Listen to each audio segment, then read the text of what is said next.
Surveillance video capturing the moment a 74-year-old man is pushed from an RTC bus, continuing to draw outrage from viewers tonight. Yeah, investigators say that 25-year-old Kadisha Bishop was yelling and cursing at passengers on that bus when Serge Fournier tried to make peace. That's when Bishop pushed him, a move that the Clark County coroner says led to his death weeks later. Well, tonight Bishop is out on house arrest, and irate community members want to know why. Here's a couple questions that continue to pop up in different form on social media. So, for instance, Troy writing in, completely unbelievable. House arrest on a murder charge? Unbelievable. Chanel says, this is my question. Did the bus driver just keep driving? 8 News Now reporter Orko Manna has been following the story. He's going to offer that question and also offer a little insight tonight.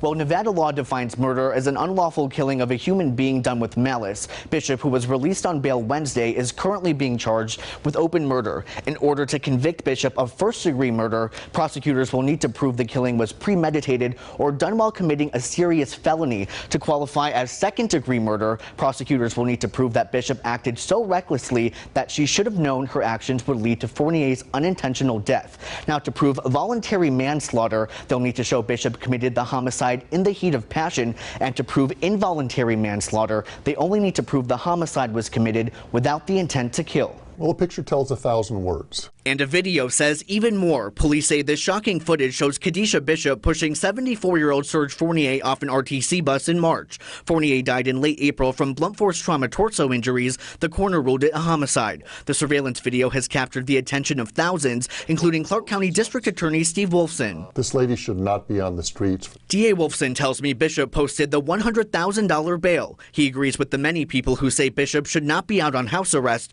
The reason she is because that's what the judge decided. This was a lady that had a violent past, who committed a very violent act. It was unprovoked. She has a history of failing to appear in court. So although, again, I respect the judge and her decision, it doesn't mean I have to agree with it. The DA's office plans to ask a different judge to consider Bishop's bail status. As far as concerns that the bus driver just drove on, the RTC says that isn't true. They released a statement saying in part, quote, the bus driver was operated by our contractor, Keolis, whose driver immediately called for help, attended to her passengers on the bus, and provided assistance to Mr. Fournier.